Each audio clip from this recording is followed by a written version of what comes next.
Firm and steadfast perception is the nearest cause to develop mindfulness. It is mentioned in the text as Thira Sanya. Thira means firm or steadfast or solid, concrete or strong. Sanya means perception. So concrete or solid form perception is the nearest cause to develop mindfulness. And to develop that form, steadfast perception,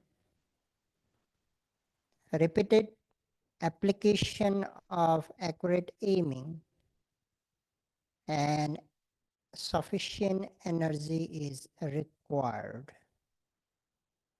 That is why I emphasize in accurate aiming and sufficient energy.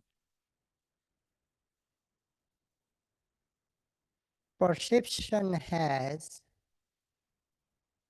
two functions. One is recording and second is recognizing. Perception sanya has two functions, I repeat, recording and recognizing. It records, it recognizes and it records the object. So here when we apply accurate aiming and sufficient energy to observe the presently arising object,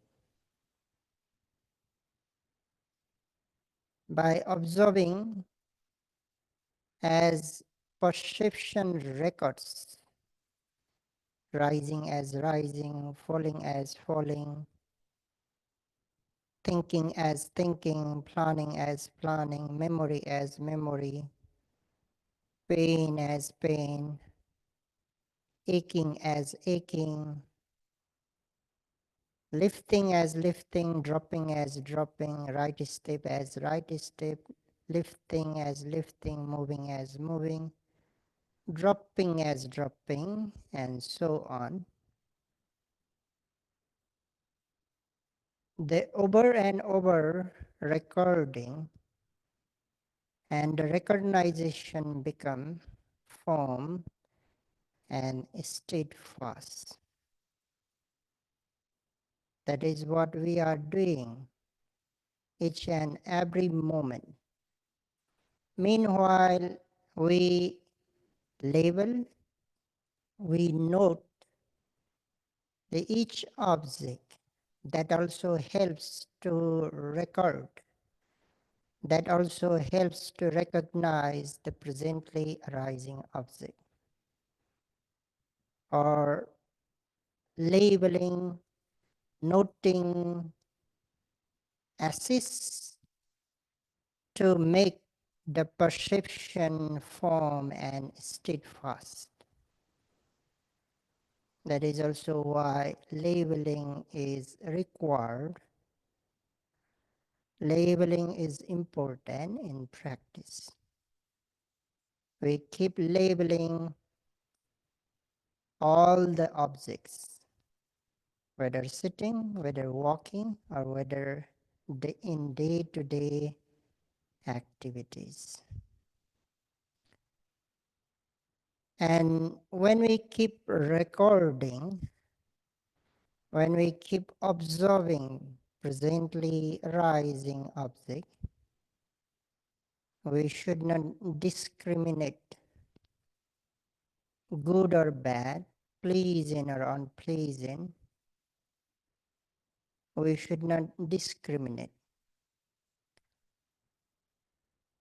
A voice recorder or video recorder never discriminates,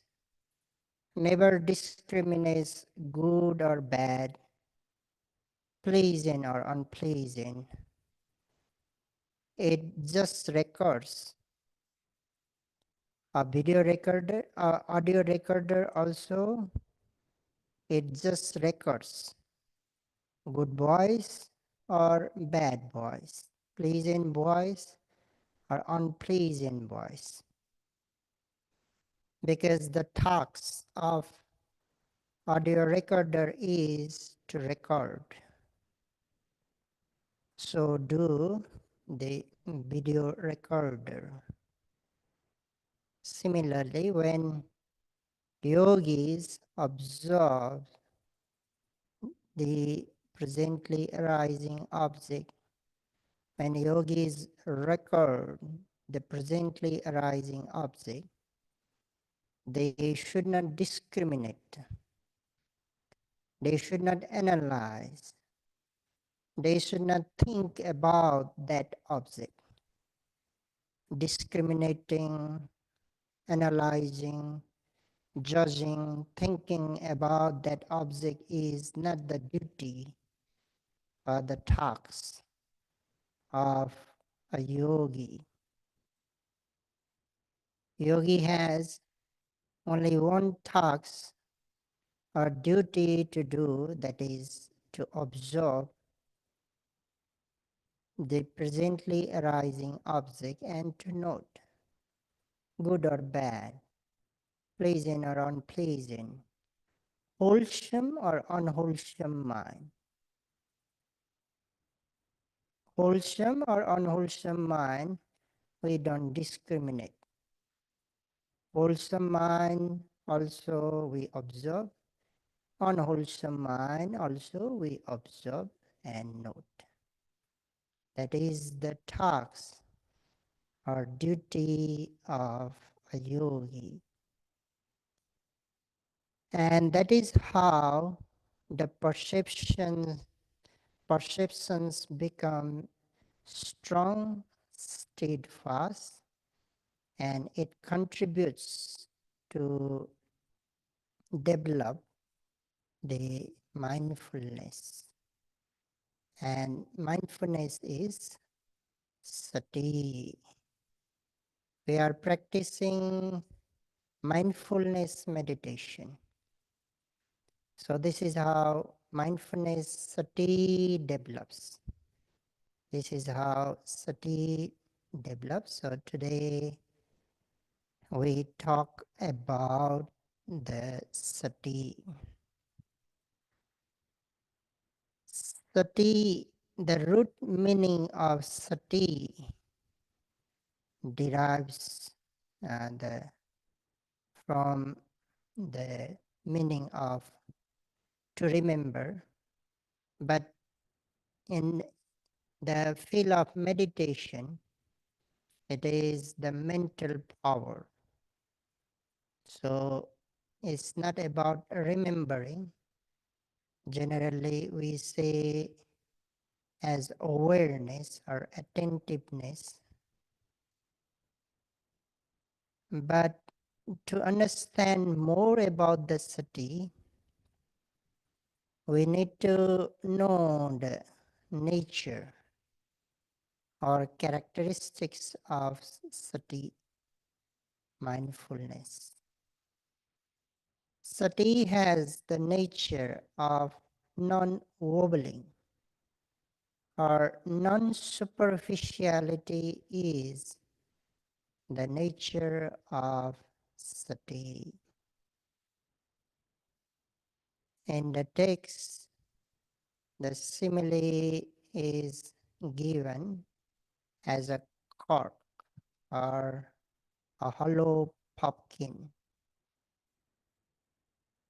When you put a cork or hollow pumpkin on the water, on the surface of the water, it pops up and down on the surface of the water. It doesn't plunge or sink into the water.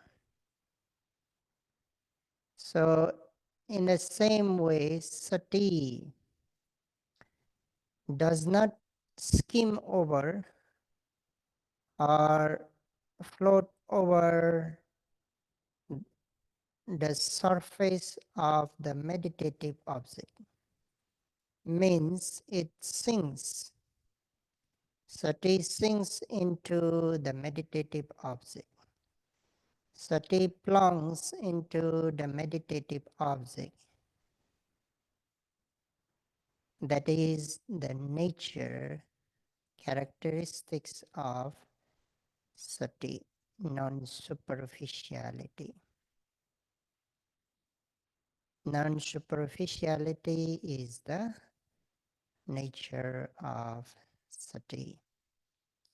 And again, that is why I emphasize about application of energy. Yesterday also I mentioned we need to apply strong energy, then only mind plunges into the meditative object. Mind must plunge into the meditative object, and to plunge into the meditative object, energy requires. Energy requires. And this, the nature of sati as yogi is that when you observe the object, whether primary object or secondary object, whether physical object or mental, yogis should try to sink into or plunge into, dive into, dig into the object. If you do so, then again, mind hardly wanders. Mind hardly disperse. Mind hardly disperse. Dry leaves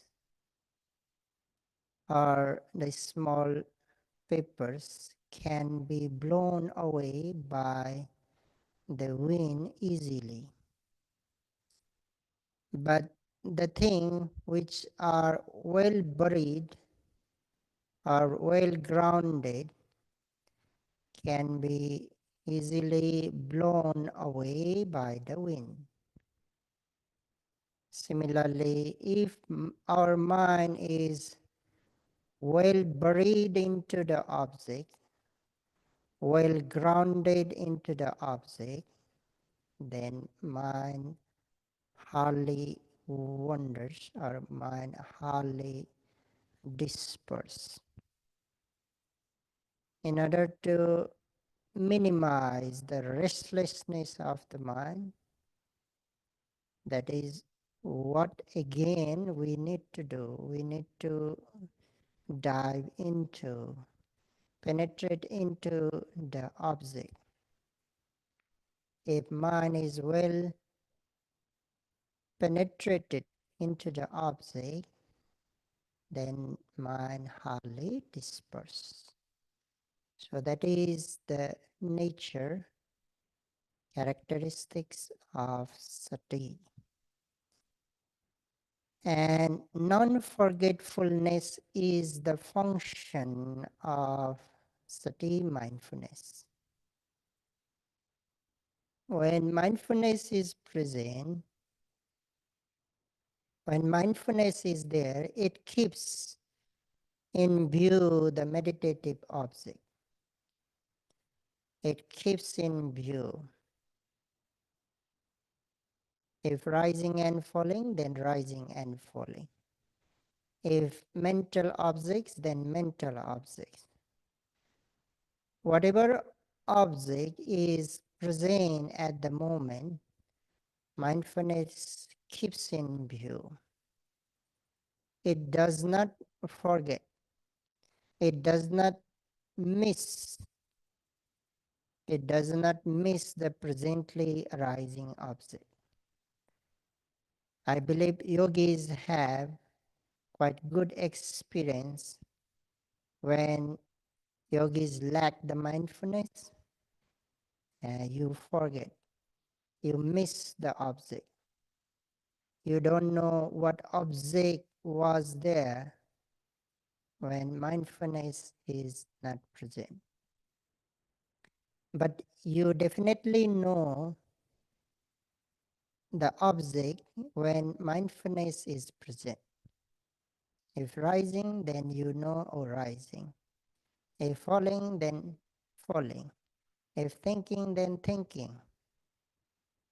If movements of the leg, then movements of the leg. So non-forgetfulness is the function of sati. So mindfulness keeps in view, like a footballer keeps the view of football. A badminton player keeps view of shuttlecock. A boxer keeps in view the movements of opponent. Always, similarly, a meditator keeps in view, or the mindfulness keeps in view, the presently arising object. That is the function of sati. And confrontation is the manifestation of sati. When mindfulness is present, then observing mind and meditative object become face to face. Confrontation. Yesterday, a yogi mentioned about that. Now, he feels that observing mind and the meditative object looks face to face. That is the manifestation.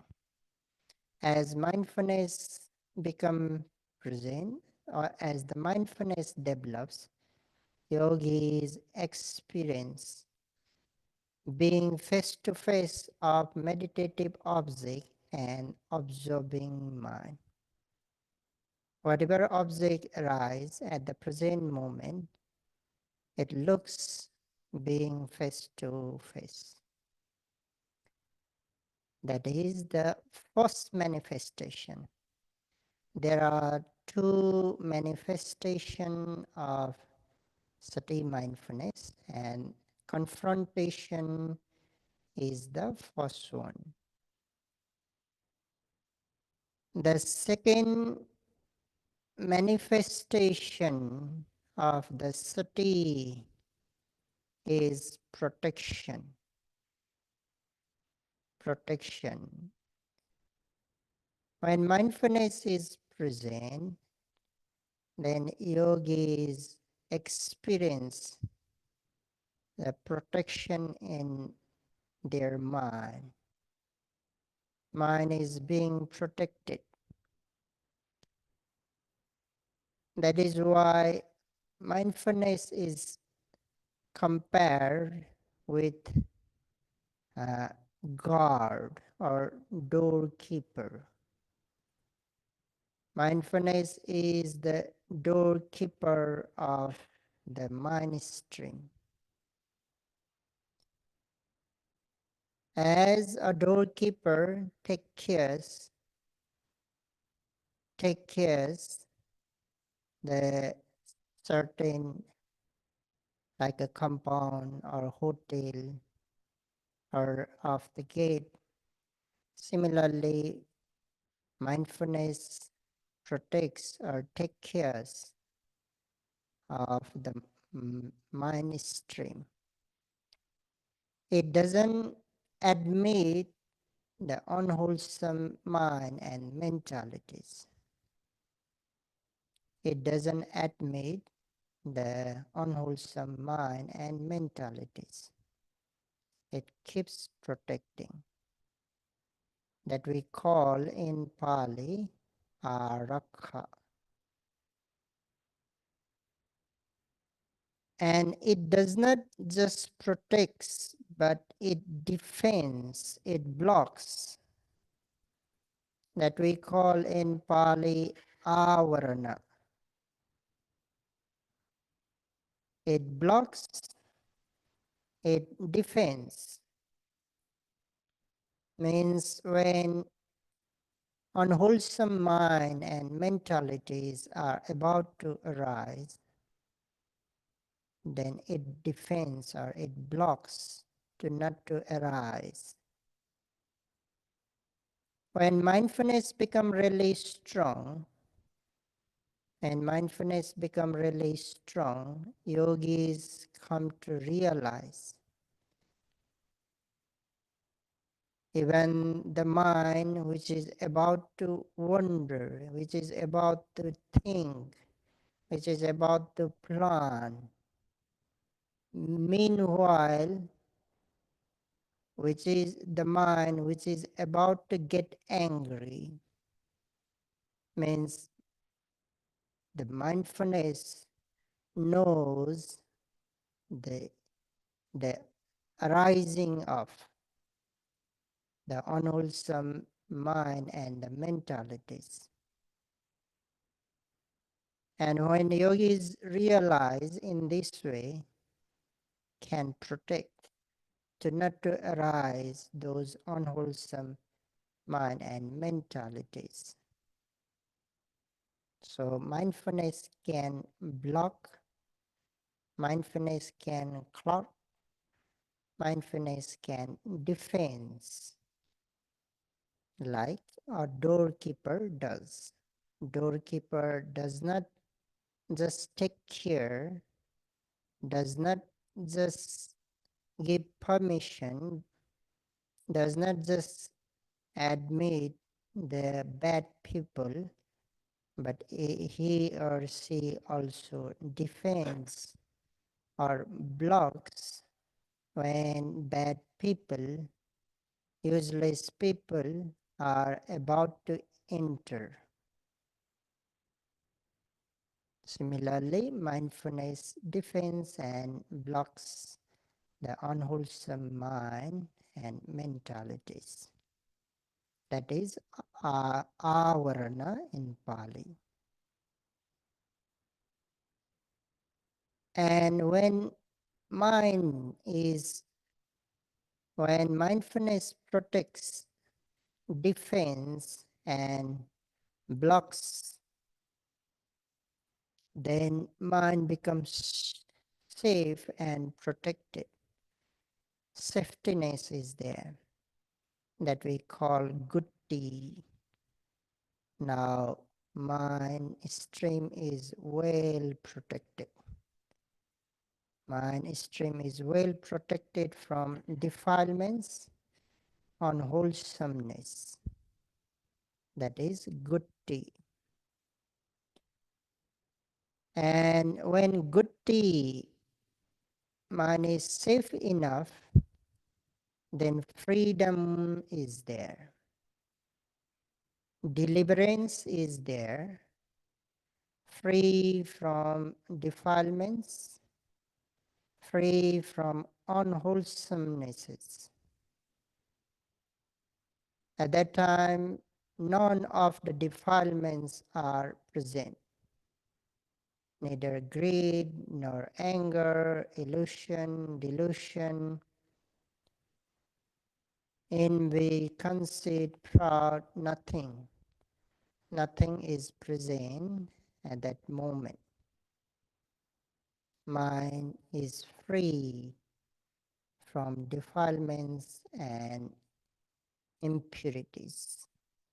So freedom is also there, that we call in Pali mutti.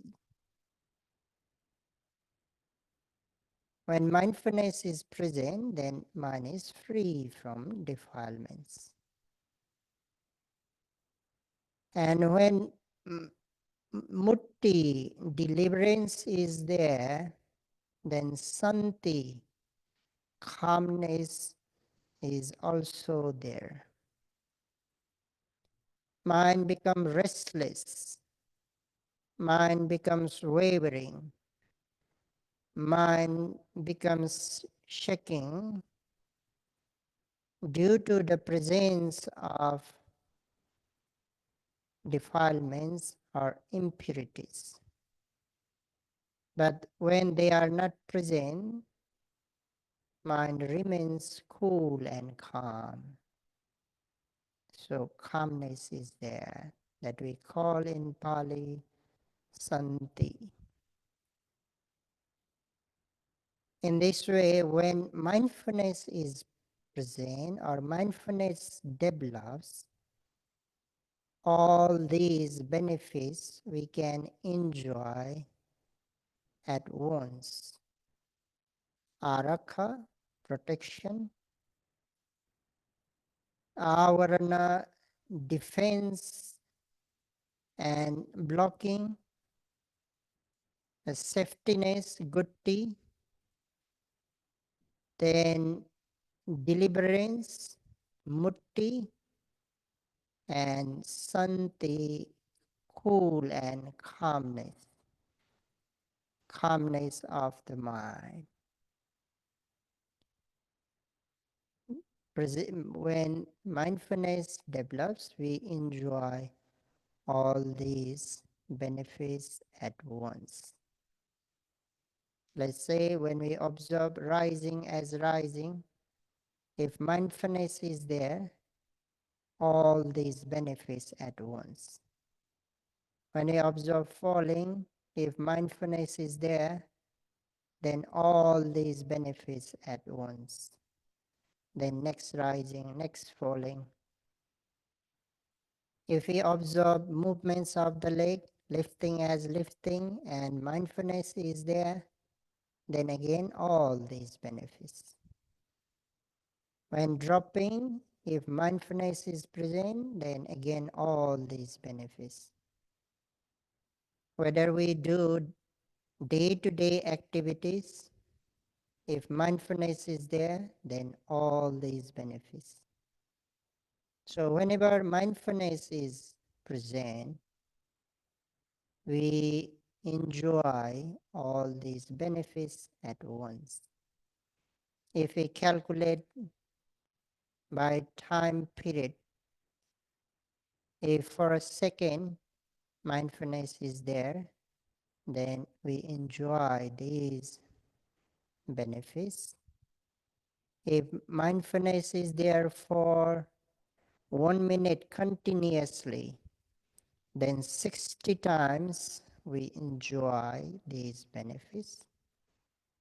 If continuously for 5 minutes, then 300 times we enjoy.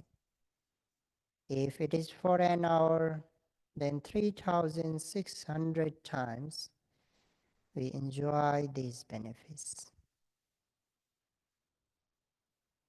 In contrast, if mindfulness is not there, then we dismiss, we fail to enjoy these benefits. If we lack mindfulness for a second, if again for 1 minute, then 60 times we fail to enjoy. If for 5 minutes, then 300 times. If for an hour, then 3,600 times we miss all these benefits. So that is how important mindfulness is. If mindfulness is present, our mind remains free from defilements, impurities. So this is the second manifestation of Sati, mainly protection. Arakha, protection is the second manifestation of the sati. To enjoy these benefits, our sati must be strong sati, qualified sati. That is why in Satipatthana Sutta, Buddha did not use only one word, sati, but use another word, patthana, because patthana has special meaning. Sati plus patthana.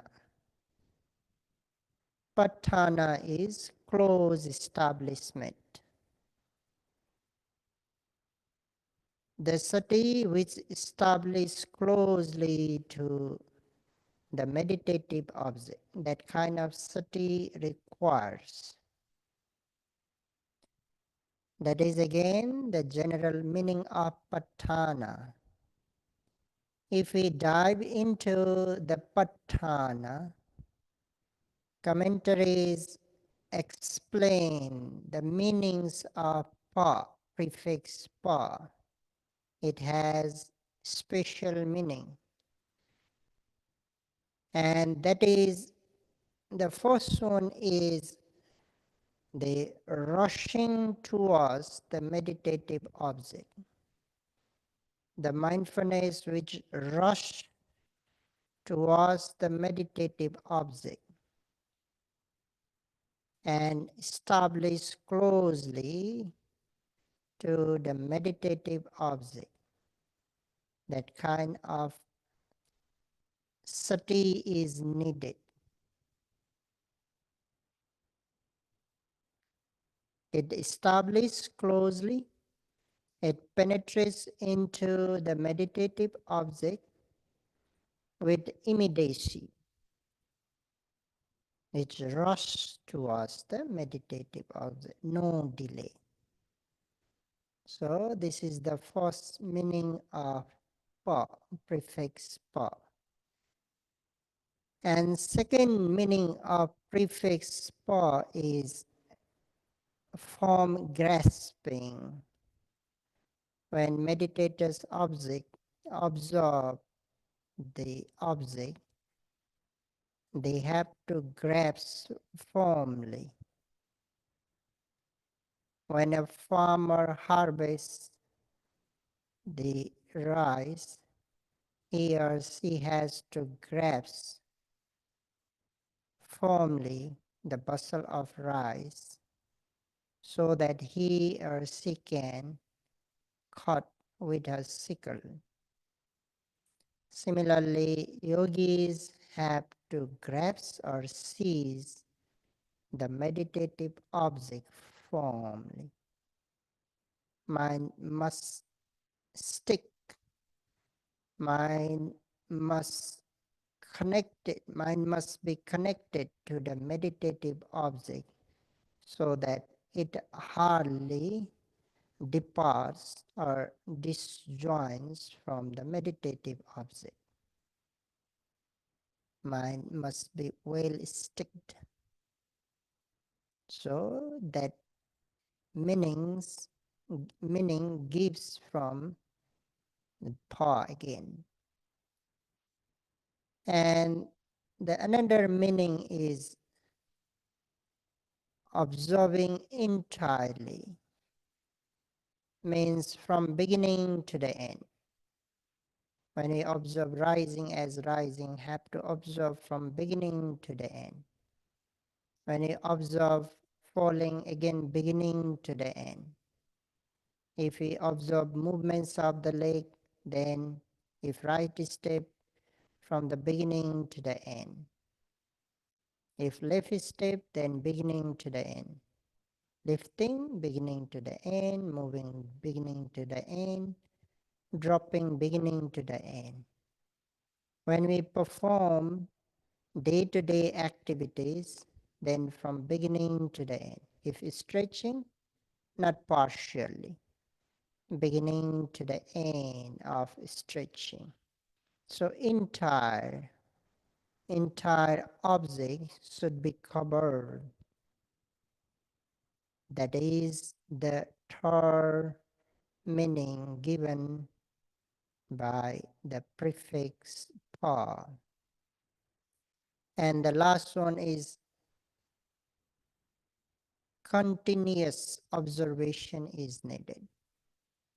The continuity, unbroken mindfulness. So unbroken mindfulness is needed in order to give momentum, and when mindfulness gets momentum, then concentration develops. So to get momentum of mindfulness, have to observe continuously, not just for a moment, not just for a second, not just for a few seconds, but continuously, again and again, over and over, an unbroken one, without interval, without gap.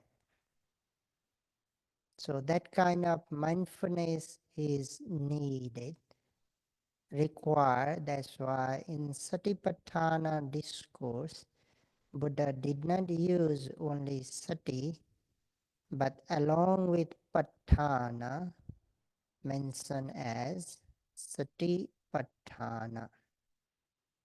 So that kind of mindfulness is needed when we practice satipatthana meditation. And that is what we are trying to do when we observe the meditative object, physical or mental. Physical or mental.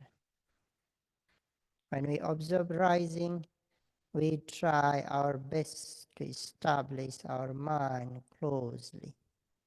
We try to penetrate, so mind sticks to rising, so mind sticks to falling, so mind penetrates into rising, so mind penetrates into falling. And when mind penetrates, mind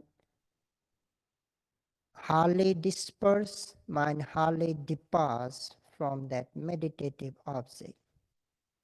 And mind grabs firmly, mind absorbs that meditative object rising entirely, completely, not partially.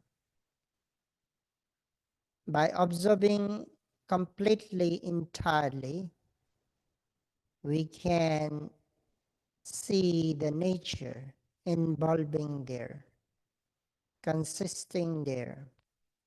If we observe partially, hardly can see the natures involving there. That is also why we need to observe entirely, and we need to penetrate again to see the natures involving there or happening there. So many natures are there. So in this way, whatever object we observe, we have to observe very closely, firmly. We have to observe completely, and mind must penetrate. Observing mind must penetrate into the meditative object. And to penetrate, to rush towards the meditative object, energy is required. Without application of sufficient energy, mind can't rush towards the object. Mind can't penetrate into the meditative object. Again, that is why energy is required. energy is needed. Sufficient energy is required. If we observe rising, then rising. If we observe falling, falling. Not only main object. I would like to say when we observe thinking thoughts, when thinking thoughts, mental objects become obvious, at a time also we have to observe in the same way. Sometimes we fail to do that. We fail to do that. We don't take seriously while observing, while noting mental objects.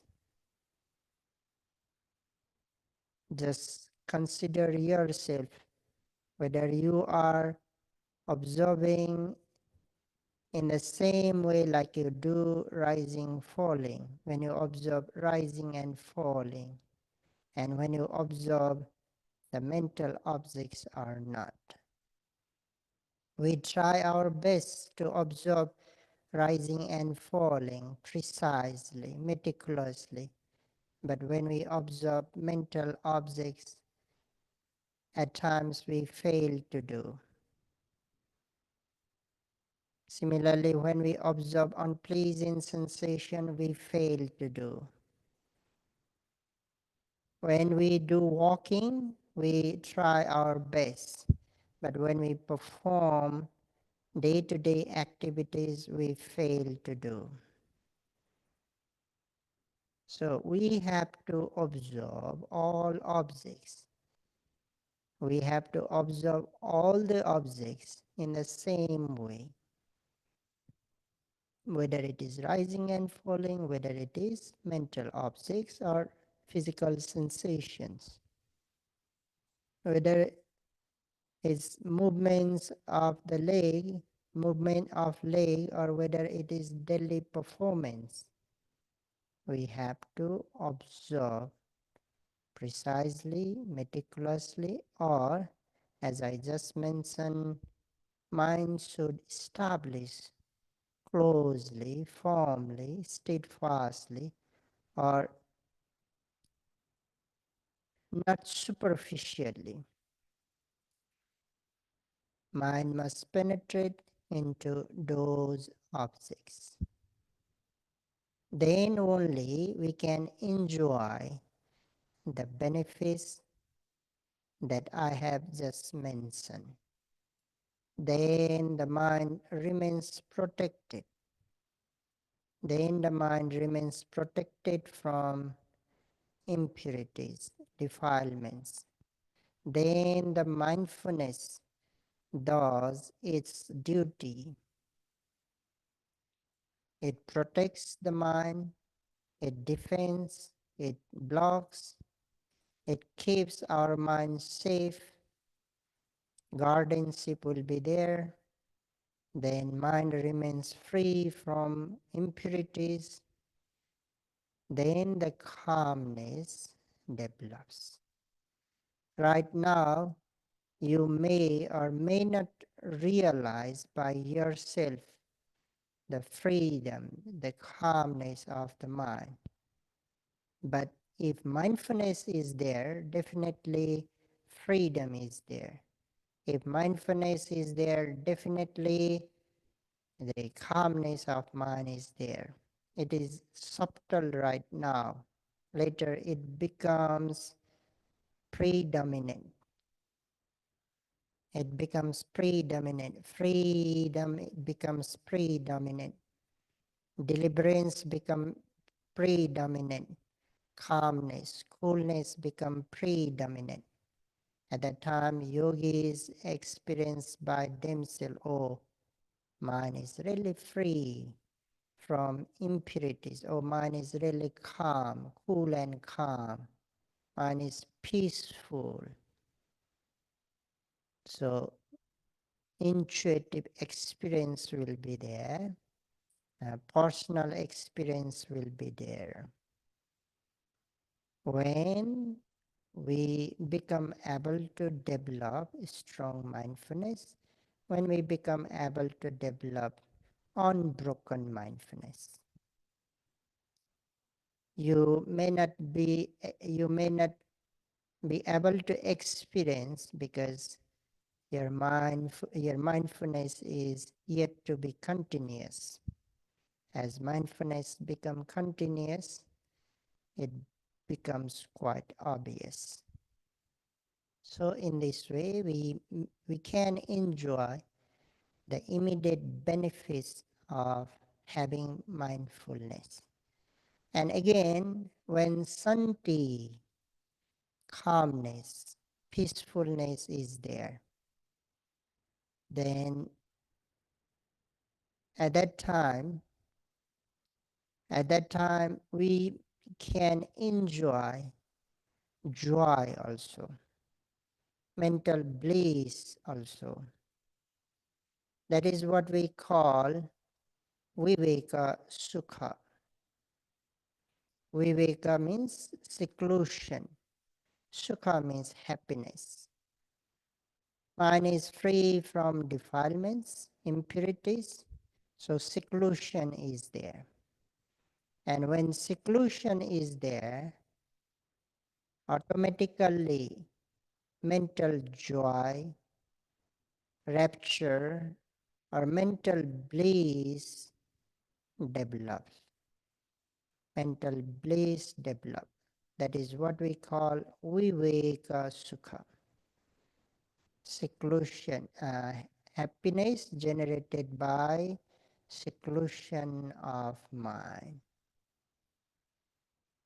We call in Pali piti sukha. Piti is rapture, sukha is mental bliss. Piti and sukha also develop when seclusion is there. Mental seclusion is there. And when mental seclusion is there, mental bliss is there, then concentration also develops automatically. We don't need to do anything to generate samadhi, concentration. As the mindfulness gets momentum, and because of mindfulness, when mental bliss, sukha is there, then concentration develops. Because sukha, mental bliss or mental happiness, is the nearest cause of development of concentration, samadhi. Samadhi also develops. That samadhi is called as momentary concentration. We call in Pali Khanika Samadhi, momentary concentration. When momentary concentration is present, mind now becomes well unified. One pointiness will be there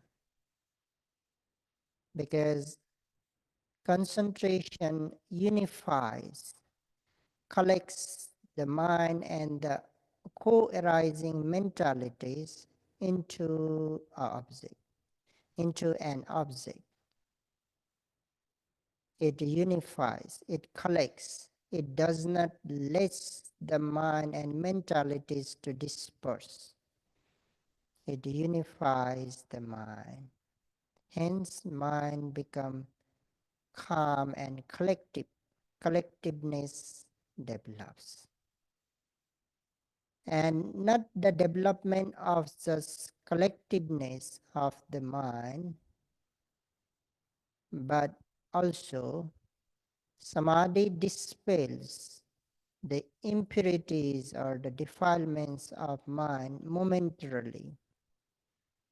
Momentarily, the samadhi concentration dispel all the impurities of mind.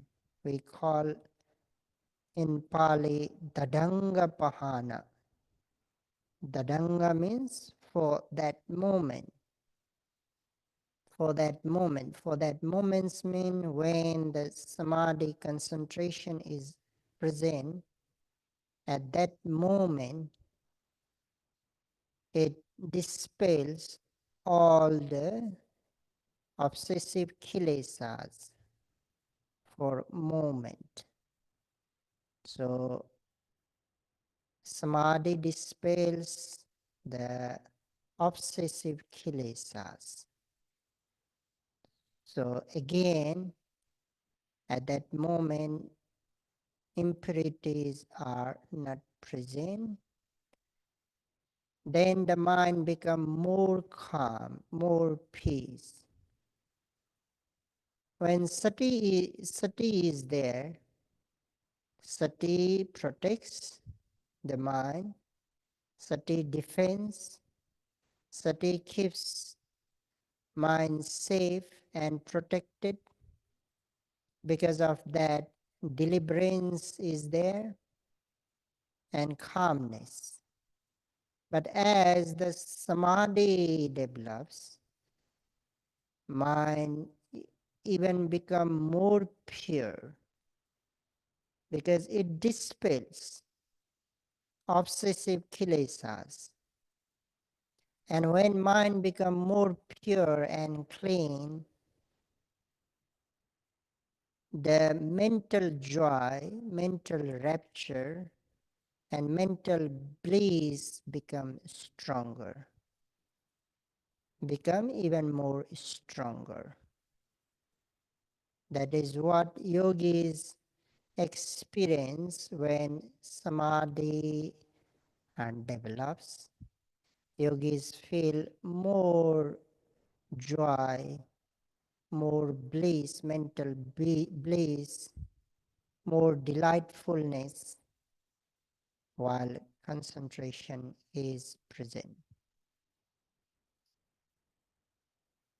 So, yet to talk more about the samadhi concentration, because yet to talk the nature, the function of the samadhi, the manifestation, the proximate cause of the samadhi in detail.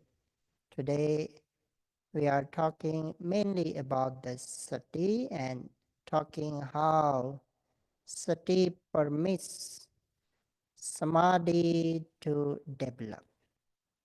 We will talk more about this. So for today, what we should understand is the accurate aiming and sufficient energy, repeated application of accurate aiming and the energy helps or contributes or permits to develop sati mindfulness as we record again and again the presently arising object. And when sati develops, mind penetrates into the meditative object, observing mind and phenomena become face to face. Sati does not let the object to dismiss or to forget. And then sati keeps the object and keeps the observing mind and the object face to face and protects the mind, defends unwholesome mind and mentalities, and keeps mind free from impurities, defilements.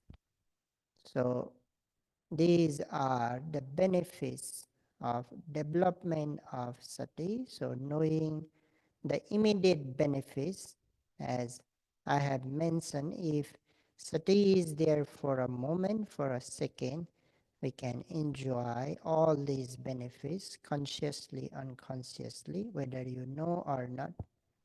You enjoy these benefits. If it is for 2 moments, 2 seconds, then for 2 seconds. If it is for 5 minutes, then for 5 minutes. If it is for 1 hour, then 1 hour. If it is for a whole day, then for a whole day you can enjoy all these benefits. So by knowing the immediate benefits of the sati, may you all be able to develop sati by application of accurate aiming and sufficient energy, and may you all enjoy these benefits, especially the deliverance free from impurities, and then the santi, the calmness of the mind, and then the mental joy and the bliss generated by the seclusion of the mind.